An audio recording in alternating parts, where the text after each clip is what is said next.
Halo Bedikers. Muhammad Rizik Syihab atau Habib Rizik dibebaskan dari rutan Barreskrim Polri setelah terjerat 2 kasus. Bebasnya mantan Ketua FPI ini mengingatkan kembali akan kasus penembakan yang menewaskan anggota FPI di kilometer 50 Tol Jakarta Cikampek. Apakah dengan kembalinya Habib Rizik akan mengungkit kembali kasus ini? Mari kita bongkar.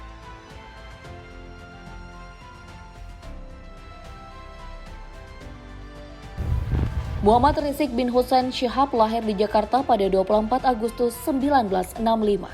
Ia adalah anak bungsu dari 5 bersaudara dari pasangan Hussein Syihab dan Syarifah Sida Alata. Ayah Habib Rizik adalah seorang pendiri Gerakan Pandu Arab Indonesia pada tahun 1937. Pandu Arab Indonesia adalah sebuah perkumpulan kepanduan yang didirikan oleh orang Indonesia yang memiliki keturunan Arab yang berada di Jakarta. Pandu Arab Indonesia kemudian berganti nama menjadi Pandu Islam Indonesia. Ayah Habib Rizik wafat ketika dirinya berusia belum genap setahun.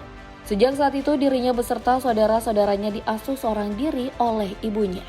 Ibu Habib Rizik sendiri, Syarifah Sida Alatas, bekerja sebagai penjahit pakaian dan perias pengantin. Syarifah Sida Alatas tidak dididik di dalam pesantren. Meski begitu dirinya tetap memperhatikan pendidikan anak-anaknya dan membimbing Habib Rizik dengan pendidikan agama.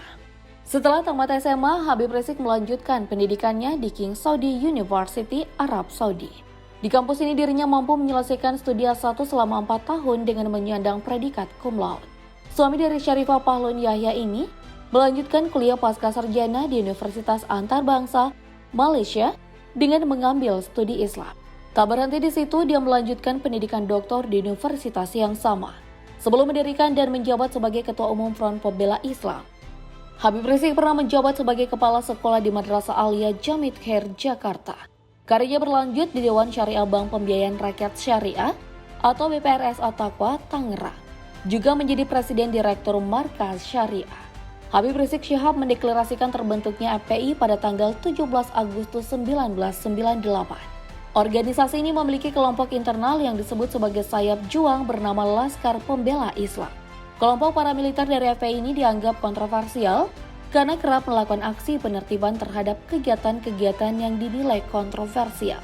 Tindakan penertiban yang dilakukan oleh kelompok Laskar Pembela Islam ini utamanya dilakukan pada masa Ramadan dan seringkali berakhir dengan kekerasan. Sosok Habib Rizik terkenal kontroversial. 20 April 2003 lalu dirinya pernah ditahan karena dianggap menghina Kepolisian Republik Indonesia lewat dialog di stasiun televisi SCTV dan Trans TV. Meskipun sempat dibawa kabur oleh para pendukungnya, namun akhirnya Rizik berhasil divonis 7 bulan penjara oleh Majelis Hakim Pengadilan Negeri Jakarta Pusat 29 Juli 2003. Selanjutnya 30 Oktober 2008, ayah 7 orang anak ini kembali divonis 1,5 tahun penjara karena dinyatakan bersalah terkait penyerangan terhadap massa Aliansi Kebangsaan untuk Kebebasan Beragama dan Berkeyakinan atau AKKBB pada peristiwa insiden Monas 1 Juni.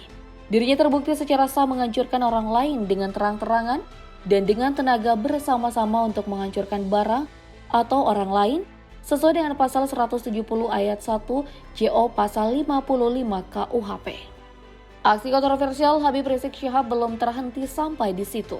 Ulama saat ini kembali menjadi sorotan saat diundang memberi ceramah oleh Bupati Purwakarta pada tanggal 13 November 2015. Ketika sedang berceramah, Rizik Syihab memplesetkan kata sampurasun menjadi campur racun. Dalam bahasa Sunda, sampurasun bisa diartikan sebagai salam hormat dan doa.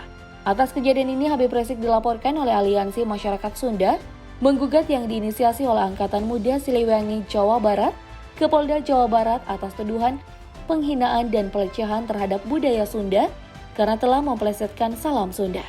Setahun kemudian, tepatnya 27 Oktober 2016, Rizik Syihab kembali dilaporkan ke Barreskrim Polri oleh Ketua Partai Nasional Indonesia, Sukmawati Soekarno Putri karena dianggap telah menghina Pancasila dan Soekarno atas pernyataan Pancasila Soekarno, ketuhanan ada di pantat. Sedangkan Pancasila Piagam Jakarta, ketuhanan ada di kepala. Masih di tahun yang sama, 26 Desember 2016, Rizik Syihab juga diperkarakan oleh Perhimpunan Mahasiswa Katolik Republik Indonesia atas tuduhan penistaan agama karena telah berkata kalau Tuhan beranak bidannya siapa.